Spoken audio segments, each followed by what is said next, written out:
he sends them as he's inspired. So uh, I don't know, maybe we do, have just take some time and read through his essays or post them. I don't know where to post them. I don't have any place really. Here you Right, go. right. Yeah. We are live on YouTube with Susan, Michelle, and Myrna Skoller.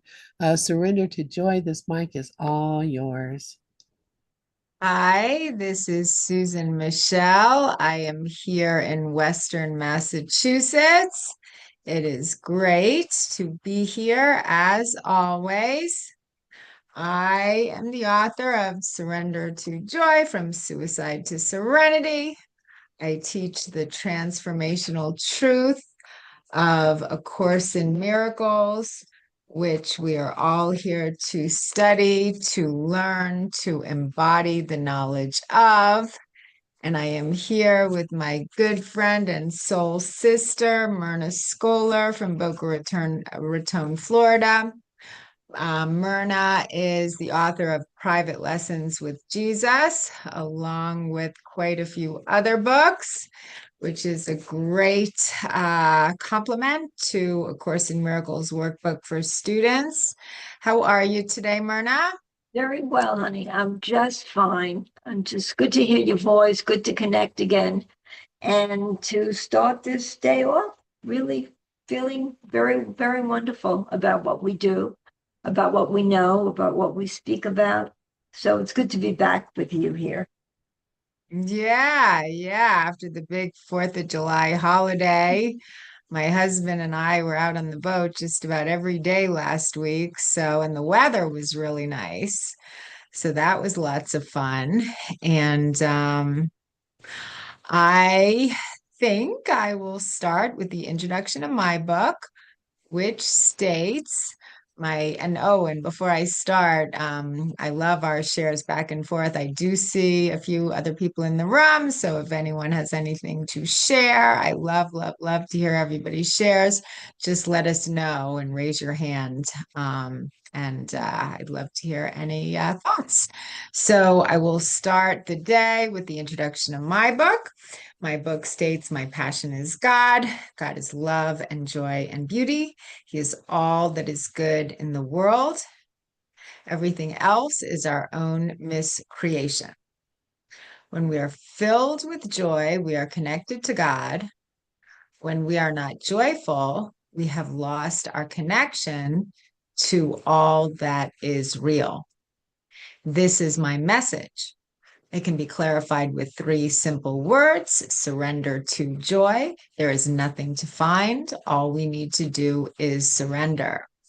So, God's will for us is perfect happiness. When we are filled with joy, we are connected to God. When we are not joyful, we are connected to our ego.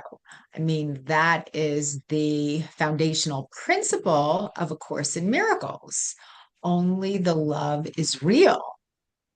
So it's really up to us, because we do have free will down here in this earthly classroom. It's up to us to align our thoughts with the thoughts of God, with the thoughts of unconditional love as often as possible. It's up to us because God is always talking to us. God is always loving us. I mean, A Course in Miracles is teaching us that we all have the ability to do miracles. We all have the potential to be conduits for God's divine love. And in order to access this state of higher consciousness, we don't have to find it because it's already a part of who we are. The only thing we have to do is release the blocks, right? We have God within us. A Course in Miracles states that, and I don't even know if I fully understand this, but I heard Jesus state in A Course in Miracles through Helen Schuckman that God is an idea. God is an idea. So God isn't a tangible person. He's an idea. He's an entity of unconditional love. We are all ideas as well. We are spiritual beings inhabiting these human bodies, to learn the lessons that we need to learn in this earthly classroom. So God is an idea. God is unconditional love. The truth of who we are is we are ideas. So we are a part of God. And I believe that God is always talking to us. Basically, what God wants to do is he wants to talk to us. And as a miracle worker, he wants to talk through us, right? So in order to hear what he has to say, what we need to do is we need to slow down. We need to really elevate our consciousness to a higher energetic frequency so we can hear what he's saying. He can't come down into ego terrain, because that is not of God. That is an illusory state to reside in. He can't come down and make it, when our mind is intertwined with the ego, when our mind is intertwined with the darkness, when our mind is surrounded by clouds, God can't get through. So what we need to do is discipline our mind, discipline our thoughts, discipline our elevate our vibrational frequency, I could say, to go to the higher realms. And when my mind is peaceful, when my mind is serene, when I am in a state of love, peace, joy, and happiness, which is my natural state, when I am filled with joy, God can get through. And I have free choice. I have free will. But what I'm always trying to do is basically align my will with a small w, with God's will with a capital W, so I can hear what he has to say to me, and I can allow him to speak through me, because when I can share his love with my brother, that's what a miracle is. And that's when I feel the truth of who I am. Then I am just, I guess, connected to the divine essence of unconditional love. And that's when I feel so joyful. Thoughts, Myrna? Yes, you brought up so many wonderful things uh, relating to God. God, who is God? Like you say, God is an idea, but we are also ideas in the mind of God. We're an idea in the mind of God. And the idea that we are a part of God, well, to me, it's so comforting to know that I am an idea in God's mind, because I never would have been created if I hadn't been an idea in God's mind. So the very essence of the fact that that I am here, that I am living proof of his existence, is because I was created from him. So to me, that is reason enough to adhere to the belief, the truth that God is real, and anything other than God is not real, because we find ourselves wrapped up in the ego's difficulties, thought system that is very erratic. It's not really consistent. If we want to find the peace of God, the love of God, we have to know that it's only consistent, it's only truth. So to be in that idea, be in that space with God, in God, is to feel completely serene, completely free of any thoughts that are troubling. We can be there, and we can stay there. We don't really always stay there for long, unless we really, unless we practice it, unless we are consciously aware that we need to be in that space in order to feel tranquil at all times. I have given a lot of myself and my devotion to that concept, to that notion, because it makes me feel all powerful. We are so powerful.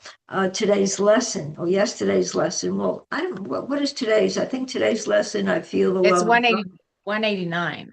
189. I feel the love of God within me.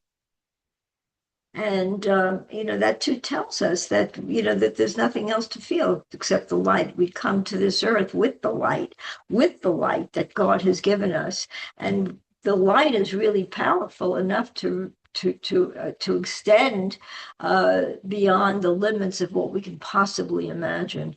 So to be in the light of God and to be within God's loving embrace is everything to me. I mean, it's become everything. And when that happens, it's impossible to be fearful um, about things that might happen, things that could happen, things that haven't happened yet. The ego always jumps ahead of itself and gives us a lot to be afraid of if we allow it to play those games with us, which it really does. Now I find in anything I do, even in my writing, you talked about several books. My final book has just been completed, and I think that has given me as much joy as I could possibly imagine, because I was able to be in the space whereby the light of God was able to, direct me to the just in allowing it to happen, letting myself flow through the book. And that was such a joyful experience. And the outcome of that book to me is by far probably the best, because I've given this is I have so much experience really in writing prior books. So any experience I derived from that really resonated in this current book. Anyway, so that's how I feel. Yeah, any thoughts about that? You've written a book. Yeah, you said a lot of wonderful, great, you had a lot of wonderful, great insights, and I love everything that you shared. What came up to me was when I was listening to Course in Miracles on Audible.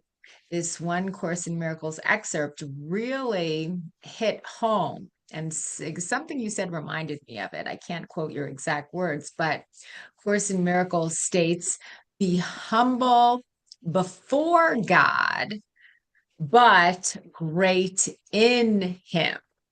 So, what Jesus is encouraging us to do is to recognize our complete dependence upon God. So, be humble before Him. And Course in Miracles does not want us to fear Him, because to be humble before God is not to fear Him or be scared of Him. That's of the ego. Be humble before Him, in my mind, is about acknowledging our complete dependence upon Him. But how can we fear Him? Because He is just an entity of unconditional love.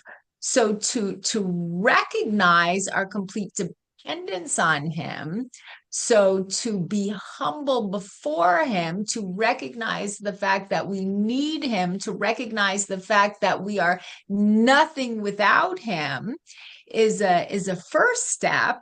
And then a second step is to be great in Him, to recognize when we can release our earthly desires, release our egoic needs, and just acknowledge that we have everything that we could possibly want in God. That's where our greatness lies.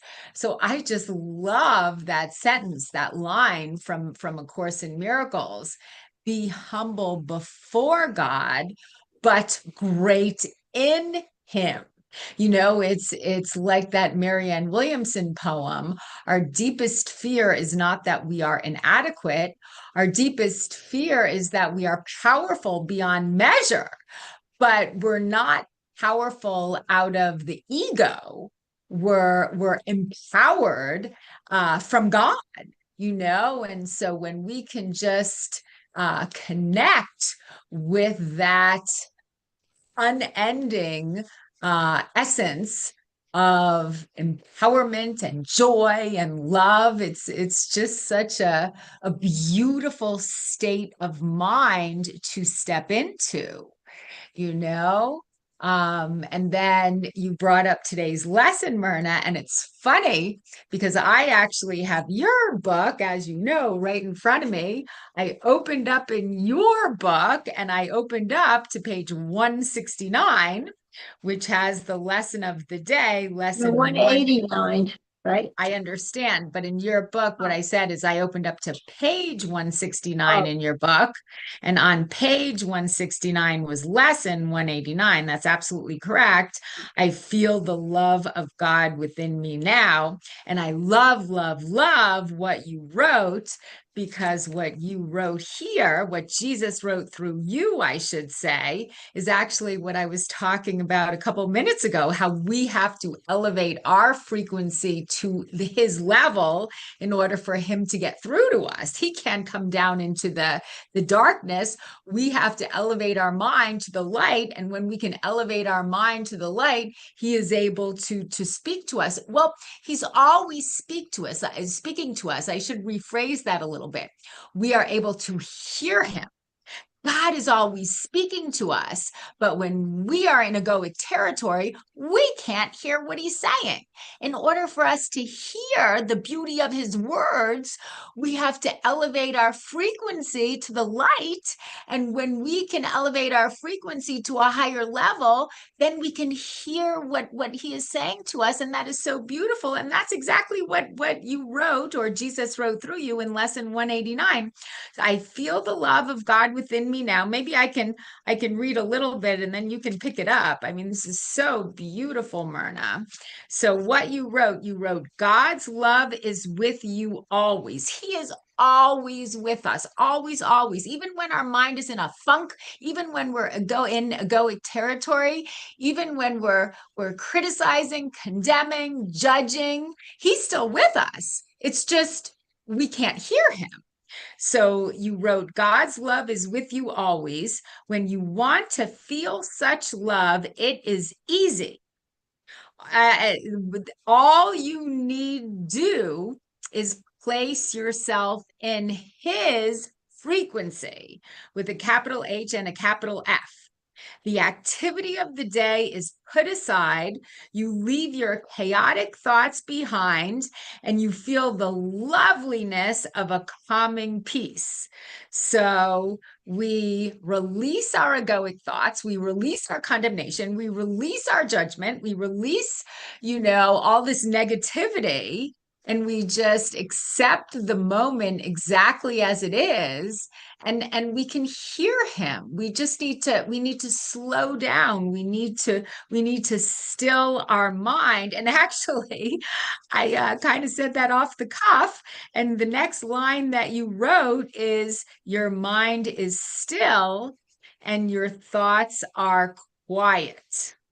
Do you want to continue reading, since this is what you wrote? It's so beautiful, Myrna. Do you see where I'm at?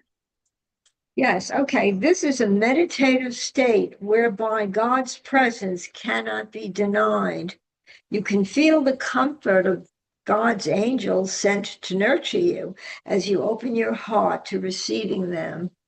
Now you are within his range of thought. You may not always be aware of his presence, but it is always here, and you can return to it anytime you wish. It really tells me, what we describe really is a state of meditation. It really is, because when we're in God's frequency and we're allowing his thoughts to become our own, and we're feeling the peace and the serenity and the joy that we surrender to, I love the phrase surrender to joy, then what better place to really acknowledge who you really are what you're really feeling, what you're really expressing to yourself, not only to what you're releasing to the into the world. It's also within the realm of um, your own power to heal from whatever it is that you're really suffering from, if you are suffering. And then we go on to say, well, God says you're not suffering. We really don't have to suffer. And within God's presence, God does not allow us to suffer, you know. And and I really do believe that. I mean, I feel it. I feel it. I've lived it. I do live it. I take joy in it. I take joy in the recognition that I've become aware of His love, aware of it, because there's a certain feeling of God's love that can't be denied. What am I feeling when I'm feeling God's love? Well, let's see if I can explain it. Well, I feel that, and there's nothing in my thoughts other than the emotion that I'm becoming aware of, which is God, and the fact that we're connecting in that emotional oneness. And that's really what it is. You feel fused. You feel that as if you do feel the oneness within that energy. It just, if I could only use the greatest words to explain it, it would never be explanatory enough to be able to really get the most out of those feelings. And I think it's wonderful, that you meditate. You say you meditate every morning. I too don't meditate perhaps the same way you do, but I get into the pool in the morning. I listen to music. I enjoy the serenity of the surroundings all around me, the beautiful weather, the green grass, the wonders of nature. And I guess I put myself in that meditative state without actually closing my eyes, and trying to adhere to the state that a lot of people do with that in that way. I feel it in so many other ways. And but the one thing that's true that can't be denied is that you have to be still, that you can't allow anything to cloud the mind with thoughts of fears, or of things that need to be done or should have been done or could have been done, or whatever it is that the ego takes so much time in trying to get us away from that place of the stillness, oneness. So that's really what I think is the trick to when those thoughts intrude, just allow them to just drift away. Yeah. I agree. Don't fight them, because when Yeah. we fight those egoic thoughts, what you resist persists. By Carl Jung, when we resist the thoughts, when we fight the thoughts, we feed the thoughts. We give them power. So it's about just releasing the thoughts. That's it. Don't give them power. Just release the thoughts. And I marked off where you stopped reading in there's not much left to go in lesson 189. I am going to read the last couple sentences just because they're so beautiful.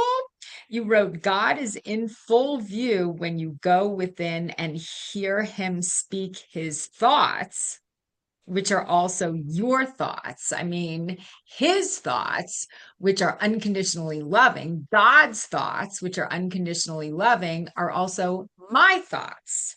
It is important each day to withdraw from your day's activities and reserve some quiet time for him. He is no stranger to you, and his love is forever changeless. Always be aware that he and you are joined. Accept God's invitation and step into his holy presence, where you are never a stranger. God is always with us. So it's about slowing down and remembering that we are a part of him. He is always there. I think sometimes when we move too fast, I was listening to Tina Louise Spalding, her reading of the daily lesson, because she studies Course in Miracles, she channels Jesus Christ. So what she was saying this morning is so many of us when we are busy bees, what we're really doing by keeping so busy is we're keeping ourselves from God, because we can't hear God speak to us when we're running around and we're distracting ourselves all the time. In order to really hear him, we need to slow down, we need to quiet our mind, and then we can hear his words of wisdom, which are our own. His words are our own. He is unconditional love, and I am a part of that love.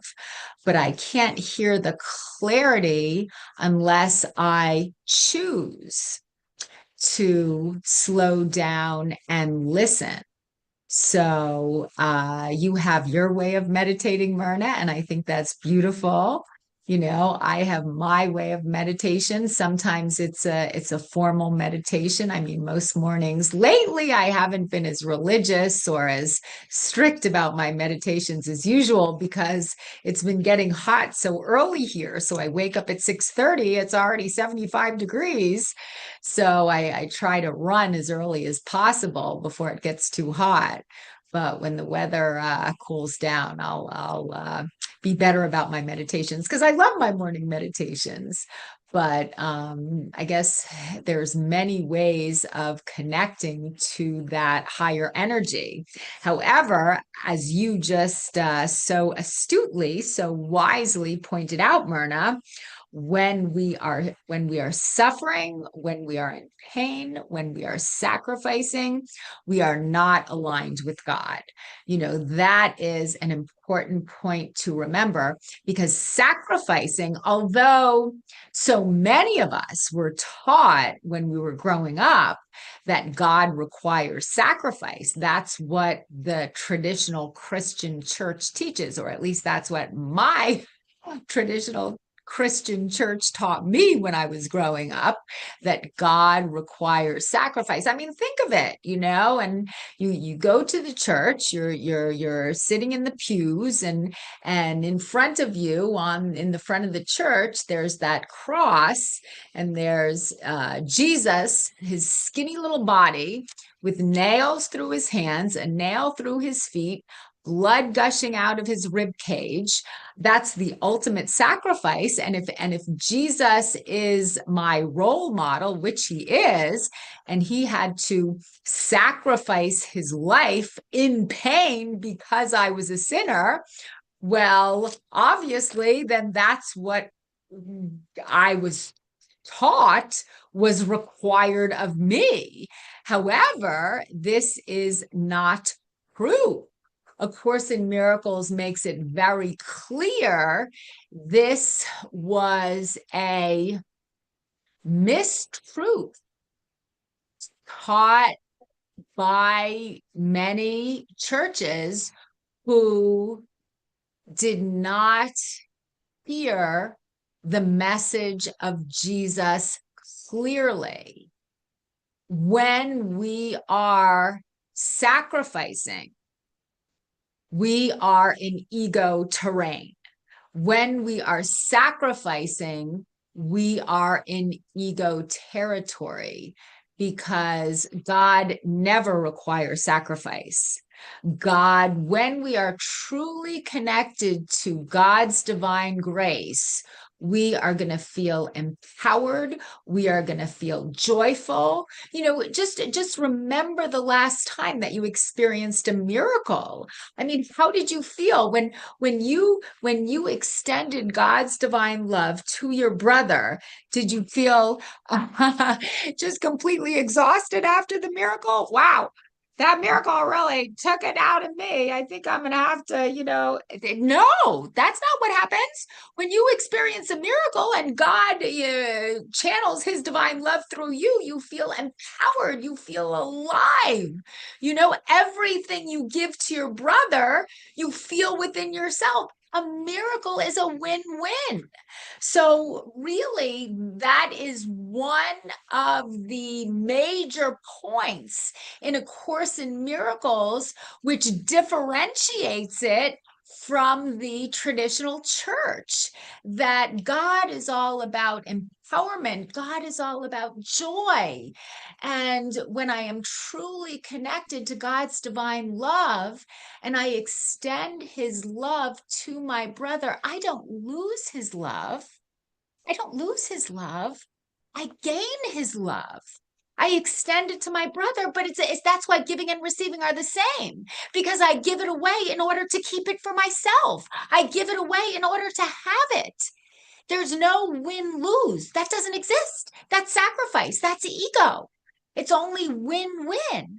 I give and I get more. That's why God encourages us to give everything to everyone. And it's just so amazingly beautiful. It's like that line that I love to recite from the invitation poem by Orion Mountain Dreamer. I want to know if you can dance with joy, if you can allow the ecstasy to fill you to the tips of your fingers and toes, without cautioning us to be careful, to be realistic, to remember the limitations of being human. Like, that joy is always available to us. And we are more able to do God's work, when we allow ourselves to feel his joy, when we allow ourselves to release any fear, when we allow ourselves to release any worry. Because we don't have to worry. All we need to do is remember how much God loves us, and trust, as we speak about so often. Trust is a foundational piece of being a miracle worker. To just trust that God is always with us. What is the acronym for trust? To rely upon spirit totally. And when we really trust in God, we have nothing to worry about. In fact, worry blocks God's trust. Not only is worry not needed, worry is detrimental, because it keeps us in the darkness. So in order to align ourselves with God's divine love and joy, we need to just release that worry. So we can hear his words. Because like you wrote in your book in lesson 189, he is always talking to us, but we need to still our mind to hear what he is saying. And there is so much beauty in his words that it is worth all of the effort and the discipline that it takes to, because there's a certain amount of discipline involved in keeping our mind aligned with that higher energy. But it's always available to us, and it is worth all the effort required, because it's the most beautiful state of mind that exists, and it's the only state of mind that can actually bring joy and peace to our life, right, Myrna? Yes, it is the only way that we can experience joy, peace, love, is through that understanding that that there is no sacrifice. There is no need for that. It is given to us to feel that way. It's given to us. God wants us to feel that way. God, gives us all the tools we need to be the best we can be at anything. And you brought up Jesus before, and the church's rendition of Jesus depicts a man who sacrificed. He sacrificed by going through pain and suffering and blood and sweat and whatever it is, dying on the cross. Yet through the Course in Miracles, or not even through the Course in Miracles so much anymore, but in the connection with Jesus, to recognize that Jesus just, wanted the understanding that this is a demonstration. See, look, I'm giving my body away. Here, take it. And that is eternal life. I can't, and so much more emphasis really is placed on the resurrection. Easter time, I love kind of looking at something that Jesus wrote about the resurrection, indicating that that's really what it was all about for him, to put forth the truth, so that people could see that it was just a body and it was nothing more. So we place too much value on the body's values when it isn't really valuable at all. The body is a body, and we use the body to relate to the teachings of Jesus by extending it, by extending ourselves, by showing the sympathy, the compassion, the love that we can generate through the body. And that's what we use it for. We have it, we were given, other than that purpose, it doesn't do anything else for us. It doesn't teach us anything. It only dances to the tune of what the mind is telling it to do. So if the ego mind is telling it to do things or think things that are not in alignment with God, which are not recognizable as to what really love is, we're not really using the body to the fullest extent. And so I really try to adhere to that, to try to be as kind as I can, to try to be as loving as I can, to try not to react in terms of anger, stress, to just let it be, let it exist, let it show itself as to what it can really do in its most powerful state.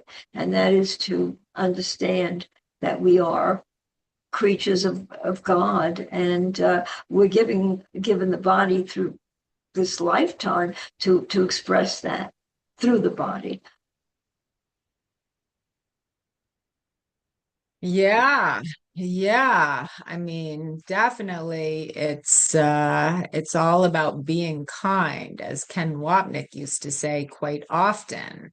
A Course in Miracles is teaching us to be kind, because when we can look at our brother through the eyes of love, we are seeing the truth of who he is.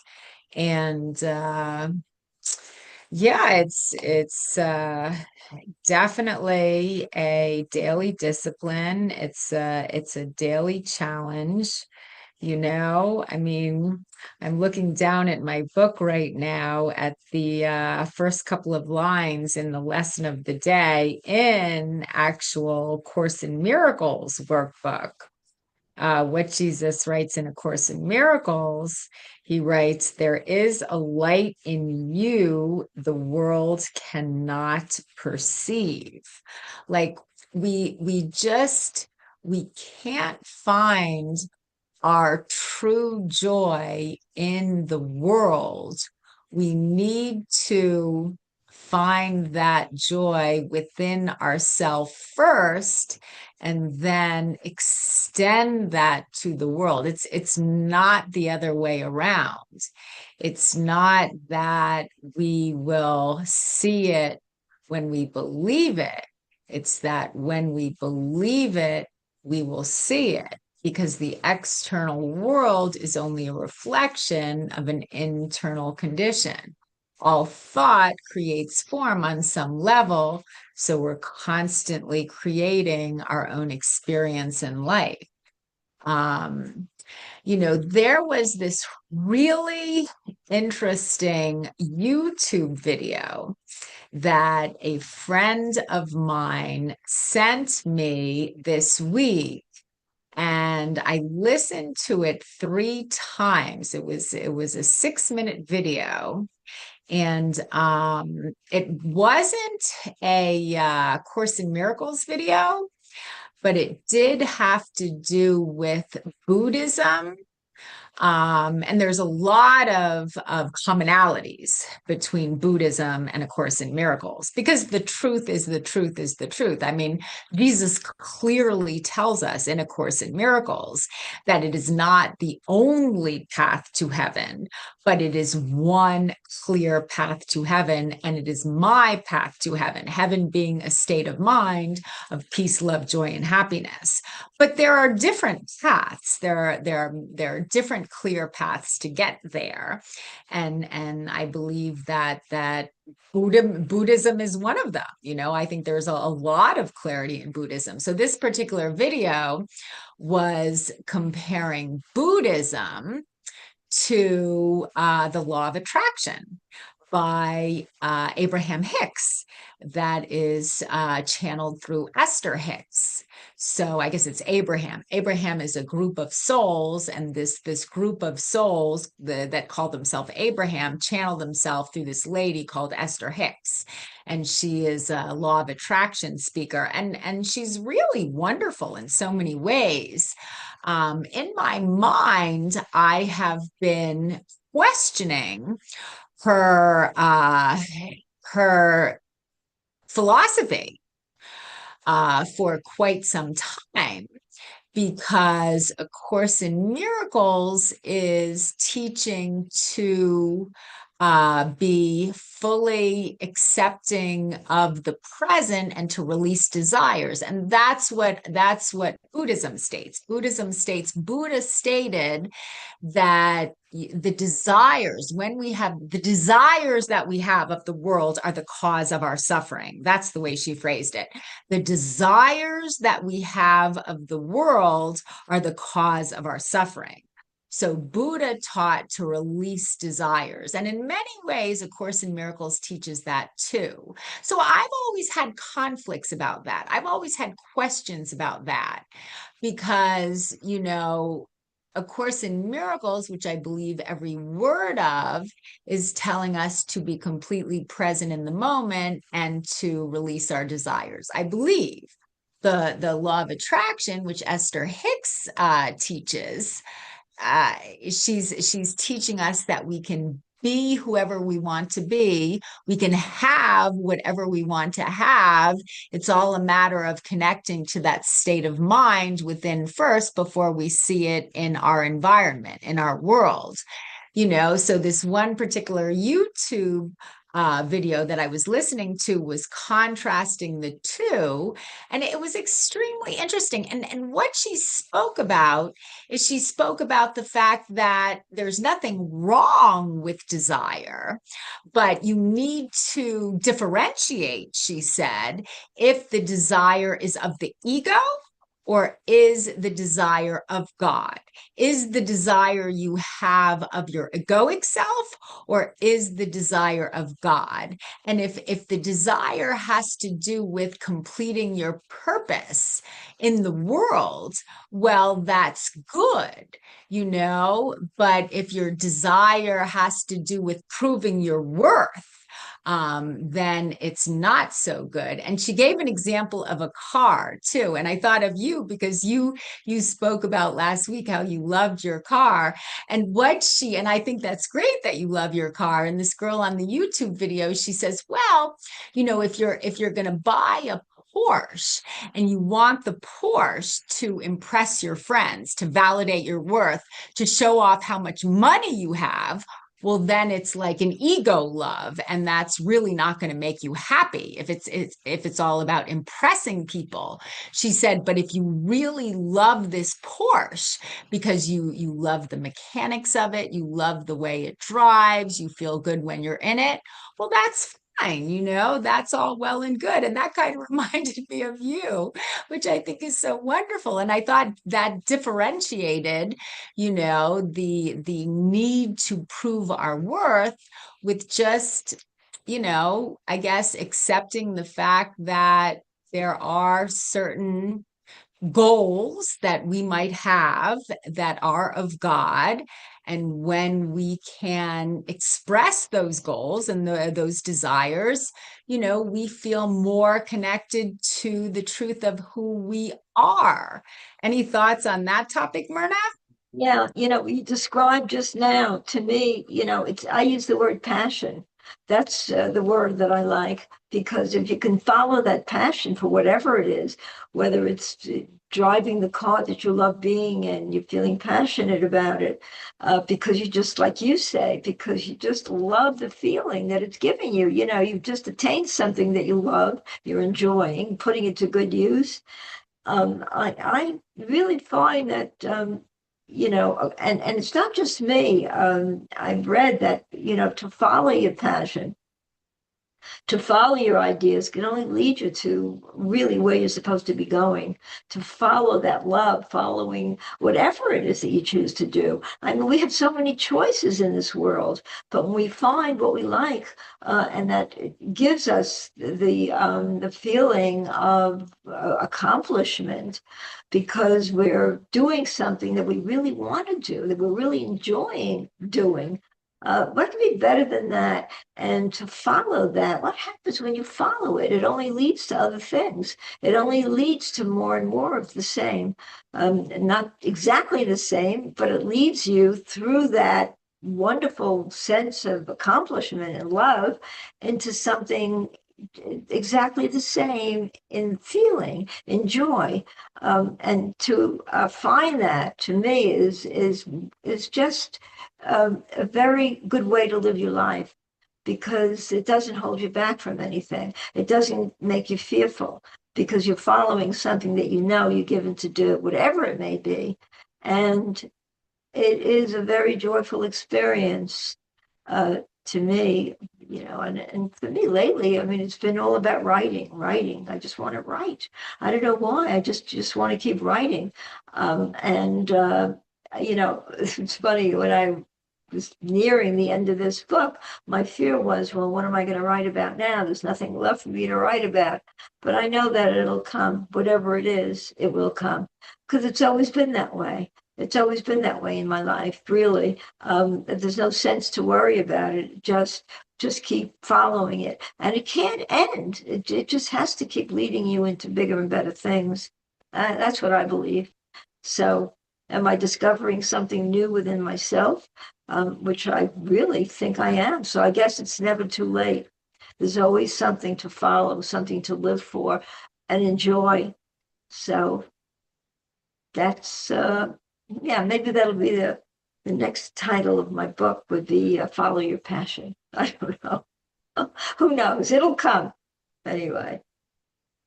No, I like that. I like that.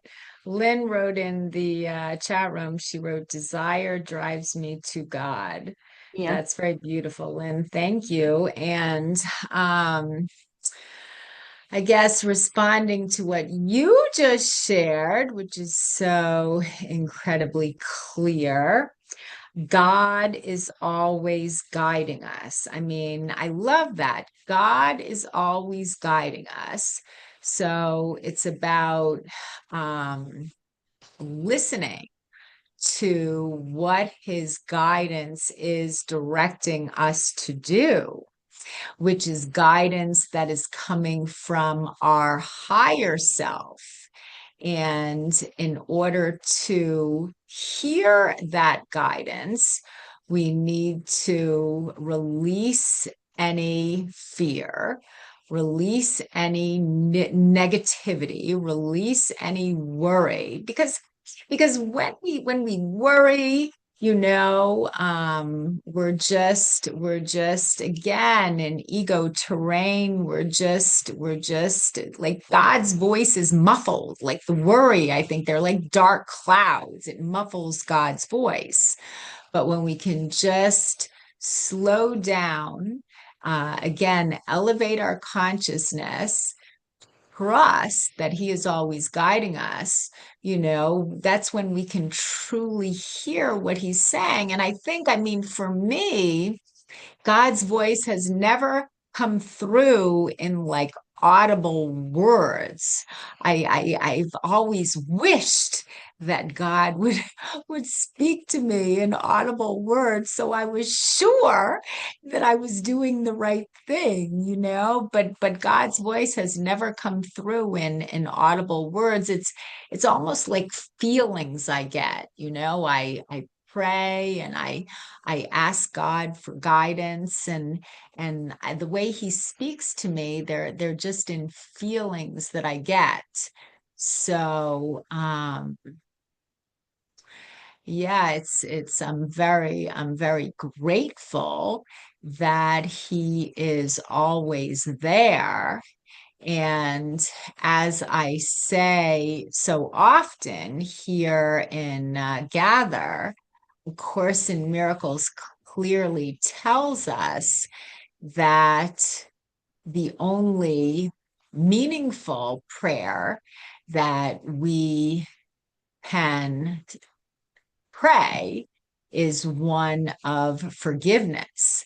Because when we are able to truly forgive our brother, when we are able to truly forgive ourselves, what that entails is releasing all guilt. And when we can release the guilt, we can connect to our innocence. And when we can embody our innocence, then we are able to remember the truth of who we are. And I had a friend of mine, and she told me that the three fastest, easiest ways to connect to source energy, you can see God, you can see unconditional love, you can see spirit in children, in nature, and in animals, because I think that three these three different categories, children, nature, animals, I mean, they have no concept of time. They just reside in a state of innocence. And I love that, because I can remember seeing some beautiful children this week that made me laugh. I mean, I run every morning in nature, and that's very beautiful. And then in terms of animals, I love animals as well. When my sister came on the boat, she had her two dogs, and I played with the dogs, and it's such an easy way to just connect to your own joy, like through animals. Because I think joy, it's kind of contagious. So when you're around, a child that's laughing, when you're around a dog that's playing, when you're out in nature and you're admiring the flowers, you kind of connect to that elevated consciousness, that higher vibrational frequency, and you just release the negativity, and you focus on the truth, and then you remember who you are. I mean, it's so beautiful each morning when I take these runs in nature. It's really great. So thoughts, Myrna? What you're saying is wonderful, Susan, that you are expressing your joy, the love of things that you've been doing and enjoying yourself and appreciating it, appreciating everything you do. And to be able to express it that way, and rely on it is the best way to be. It really is. That's what life is. It really becomes that, you know, to enjoy little children, and whatever it is, whatever you're connecting to is all that matters. That's really all I can say about that. Of course, you know, it's what could be better than living your joy, living the experiences that you're given to appreciate.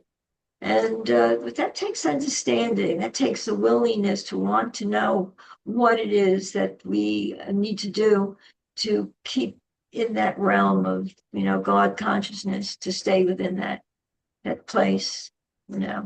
And yeah, it just, you know, everything we say even has an effect. I somehow remember Ken Wapnick saying that uh, Helen had asked him at one time, what should I say to a particular person who upset me? What do I say to that person? And Jesus said, it doesn't matter what you say as long as you say it peacefully.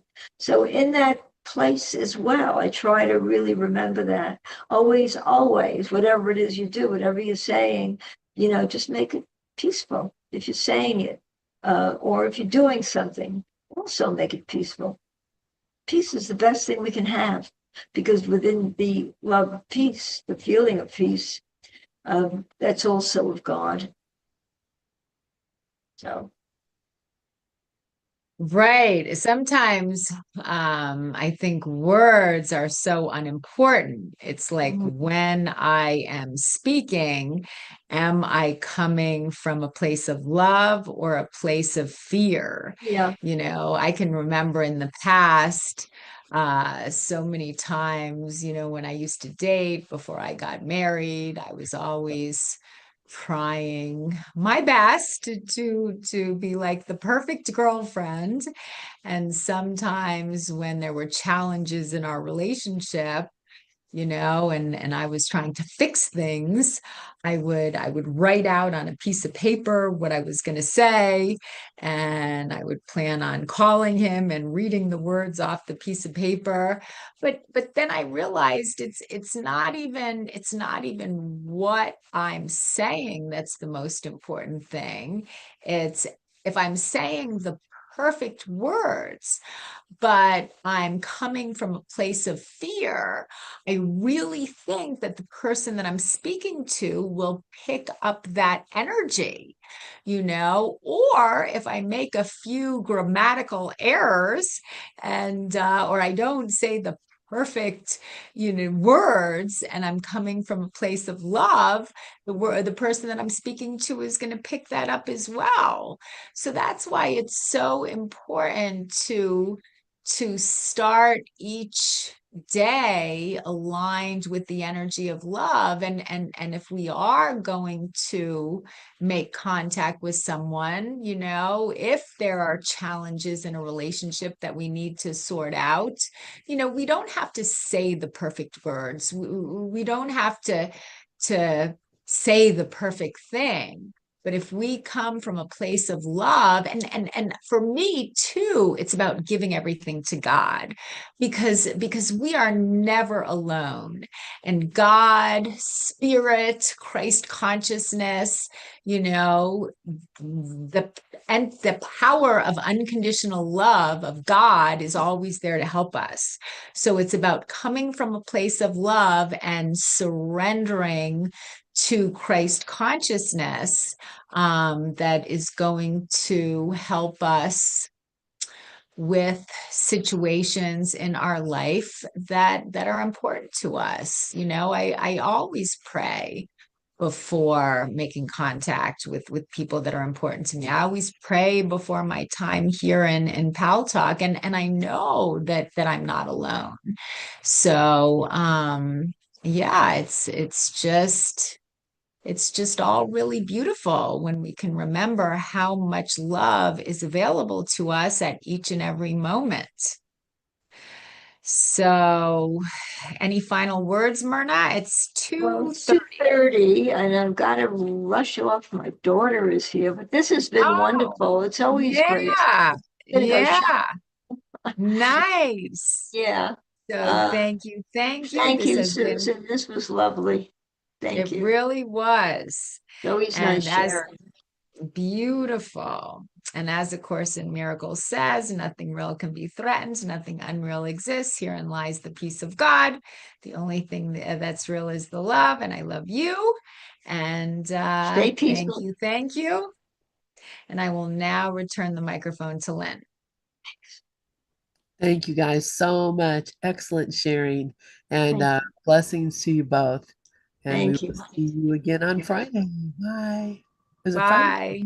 Bye. Bye. Hey, Len, did you get my private message? Or are you gone? Maybe you have two computers. One just stays in here all the time, but you don't hear it. I don't know. I'll send you an email. I just updated the playlist, but I have two videos that I wasn't sure if these are new programs, so I don't think you're here. So I'll just leave and I'll see you later, alligator. Love you.